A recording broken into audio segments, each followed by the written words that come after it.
One of the mistakes that people make when it comes to the subject of addiction is to only look at it on one or two fronts. A lot of people will focus on the spiritual aspects of addiction, but they neglect the mental and emotional parts of it as well. And in order to have true recovery, we have to look at all the different levels that we operate on. So when it comes to the mental aspect, one of the things that we have to recognize is that our brains become conditioned to rely upon the stimulation of the addictive behavior to produce neurotransmitters so that the brain can feel leveled out.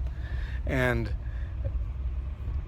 things that have high intensity like pornography, they hijack the neurotransmitter production aspect in the brain to where the brain becomes dependent now upon that stimulation to be able to regulate itself and for the person to feel normal and balanced. And if you don't deal with that aspect, then you're really missing a big part of it. The way that God designed the body to regulate itself is with exercise. So when we get that endorphin release, when we have that high intensity exercise with deep breathing and deep oxygenation that feeds the brain what it needs. The brain needs two things mostly. It needs glucose and it needs oxygen.